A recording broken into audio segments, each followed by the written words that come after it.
Pulivendula incharge మన రవీంద్రనాథ్ రెడ్డి గారు వారి సతీమణి లతమ్మ గారు పోటీ చేస్తున్నారు. 12వ తేదీ జరగబోయే ఎన్నికల్లో తెలుగుదేశం పార్టీ అభ్యర్థి లతమ్మ గారిని గెలిపించాల్సిందిగా మనస్ఫూర్తిగా అందరినీ కోరుకుంటా ఉన్నాం. ఒక సంవత్సర కాలంలో తెలుగుదేశం ప్రభుత్వం కూటమి అధికారంలోకి వచ్చిన తర్వాత చేస్తున్న అభివృద్ధి కార్యక్రమాలు, సంక్షేమ కార్యక్రమాలు, ముఖ్యంగా 3000 రూపాయలు ఉన్న పెన్షన్ 4000 రూపాయలు తెలుగుదేశం ప్రభుత్వం కూటమి అధికారంలోకి వచ్చినాక పెంచడం జరిగింది.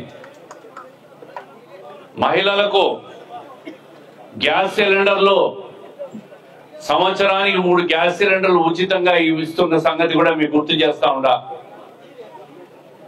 అదే కాకుండా రేపు నెల ఈ నెలే ఆగస్టు 15వ తేదీ భారతదేశం స్వాతంత్రం వచ్చిన సందర్భంగా మహిళలందరికీ ఉచితంగా ఆర్టీసీ బస్సులో ప్రయాణాన్ని కూడా తెలుగుదేశం కూటమి ప్రభుత్వం అమలు చేస్తున్న విషయాన్ని కూడా మీకు తెలియజేస్తా ఉండా.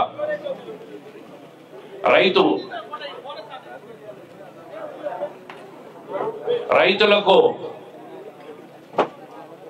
పెట్టుబడి సాయం కింద 7000 రూపాయలు ఇస్తున్న సంగతి కూడా గుర్తు చేస్తా ఉన్నాం. 2000 రూపాయలు మీ అకౌంట్ లోకి వచ్చింది. ఎన్నికల కోడ్ ఉంది కాబట్టి ఎన్నికలు అయిపోతానే ఈ మండలంలో ఉన్న వాళ్ళందరికీ కూడా ఇది కూడా అమలు అవుతుంది. 20,000లో భాగంగా తల్లికి వందనం, ఎంతమంది పిల్లలుంటే అంతమంది పిల్లలకు కూడా ఈ ప్రభుత్వం 13,000 రూపాయలు ఇస్తా ఉంది.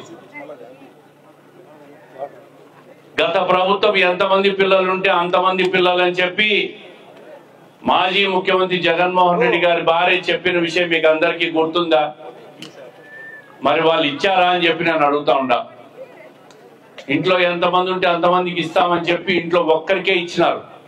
ఈ ప్రభుత్వం వచ్చిన తర్వాత ఇంట్లో 2 ఉంటే 2, 3 ఉంటే 3, కొన్ని కుటుంబాల్లో 6 మందికి కూడా తల్లికి వందనం ఇచ్చి ప్రతి వ్యక్తి చదువుకోవాలని చెప్పి ఒక పెద్ద ఆలోచనతో ముఖ్యమంత్రి చంద్రబాబు నాయుడు గారు తల్లికి వందనం కార్యక్రమాన్ని 10,000 కోట్లు ఒక్కటే రోజు అమలు చేసి చదువు మీద, పిల్లల మీద ప్రతి ఒక్కరు చదువుకోవాలని తనకున్న ఆకాంక్షను దాని ద్వారా తెలియజేసినాడు. మరి ఇన్ని సంక్షేమ కార్యక్రమాలు జరుగుతున్నాయి. నరేగా కింద సిసి రోడ్లు అన్ని పూర్తి చేసినారు. గ్రావెల్ రోడ్లు ఎక్కడ ఏ కార్యక్రమం కావాలన్నా ఆ కార్యక్రమం జరుగుతూ ఉంది. గతంలో ఇసుక మాఫియా, లిక్కర్ మాఫియా, మట్టి మాఫియా, మందు, ఈరోజు అవినీతిగా కట్టలు సొమ్ము మీరు అందరూ పేపర్లో చూసినారు. నాసిరకం మందు పోసి ప్రజలందరినీ అనారోగ్యానికి గురి చేసి మందు లేకుండా చేసి చివరకు దాంట్లోనే స్కామ్ చేసి 4-5 వేల కోట్లు తిని ఈరోజు అందరూ తప్పు చేసిన వాళ్ళందరూ జైల్లో ఉన్నారు. అంటే గత 5 సంవత్సరాల్లో అవినీతి, అరాచకము, పేదల భూములు వైకాపా పెద్దలు కొట్టేయడం, భయభ్రాంతులు గురి చేయడం, 1 కోటి రూపాయల భూమి 5 లక్షలు ఇచ్చి గుంజేసుకోవడం, ఇటువంటి కార్యక్రమాలను చేశారు. ఈరోజు ఆ పరిస్థితి లేదు. రాష్ట్ర వ్యాప్తంగా ప్రశాంతంగా ఉన్నారు. ఎక్కడ అరాచకం లేదు. అందుకే మిమ్మల్ని అందరినీ కోరుతా ఉన్నాం, ఈ మంచి ప్రభుత్వాన్ని, సుపరిపాలన ఇస్తున్న ప్రభుత్వాన్ని మీరు ఓటేసి ప్రభుత్వానికి సహకరించండి. జెడ్పీటీసీ అభ్యర్థిగా మన లతమ్మని గెలిపిస్తే మీ మండలానికి అన్ని రకాలుగా కూడా మంచి జరుగుతుంది, అభివృద్ధి చేస్తుంది. అధికారంలో ఉన్న ప్రభుత్వానికి సహకరిస్తే రాబోయే 4 ఏళ్ళు కూడా మీకు అన్ని రకాలుగా సంక్షేమ కార్యక్రమాలు, రాని వాళ్ళకు సంక్షేమ కార్యక్రమాలు.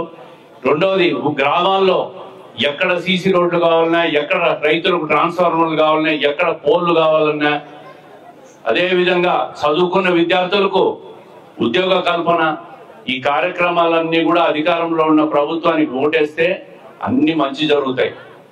చూస్తూ ఉన్నారు, మన పార్టీలో చేరిన ముఖ్యమైన నాయకులు బెదిరింపులు గురి చేస్తూ ఉన్నారు. నిన్న మొన్న పేపర్లో చూసింటారు. ఎవ్వరు భయపడరు. వాళ్ళకి అర్థమైపోయింది రాష్ట్ర వ్యాప్తంగా వైఎస్ఆర్ కాంగ్రెస్ పార్టీ ఖాళీ అయిపోయింది. పులివెందల్లో కూడా ఖాళీ అయిపోతుంది అని దౌర్జన్యాలకు దిగి పార్టీలో చేరిన విశ్వనాథ్ రెడ్డి, అదే విధంగా పుష్పనాథ్ రెడ్డి, ఇట్లా నాయకులందరినీ కూడా బెదిరించే ప్రయత్నం చేస్తూ ఉంటారు. చివరకు పోలీసులకు మాకు ఎలక్షన్ అంటూ ఉంటారు. మేము ప్రజలు మీ దగ్గరకు వచ్చి మేము ఓట్లు అడుగుతూ ఉంటాం, వాళ్ళు దౌర్జన్యంగా పార్టీలో చేరుతున్న నాయకులు బెదిరిస్తూ ఉంటారు. మరి వాళ్ళు దౌర్జన్యం చేస్తున్నారా? ప్రజలు దగ్గరికి వచ్చి ఎవరు ఓట్లు అడుగుతున్నారని ఆలోచించాలి మీరు. ఈరోజు నల్లపరెడ్డిపల్లిలో మన లతమ్మ గారు, మన ఇన్ఛార్జ్ బీటెక్ రవి గారు ఇద్దరు వచ్చారు. వాళ్ళ ఆధ్వర్యంలో తెలుగుదేశం పార్టీ ముఖ్యమంత్రి గారు స్పష్టంగా ఒకటే చెప్పారు, మీరు పోయి గెలిపించుకురండి, మీ నియోజకవర్గానికి ఏ కార్యక్రమం కావాలన్నా నిధులు శాంక్షన్ చేసి చేస్తానని చెప్పి మన బీటెక్ రవి గారికి చెప్పిన విషయాన్ని మీకు అందరికీ గుర్తు చేస్తా ఉండా. అందుకే మిమ్మల్ని కోరుతా ఉండా, వాళ్ళ బెదిరింపులకు భయభ్రాంతులకు ఎవరు భయపడద్దండి. ఆ రోజులు పోయినాయి, సాంకేతిక పరిజ్ఞానం వచ్చేసింది.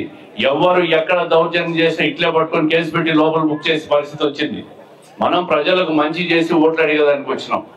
మీరందరూ కూడా తెలుగుదేశం పార్టీ అభ్యర్థి లతమ్మ గారిని ఆదరించాల్సిందిగా కోరుకుంటూ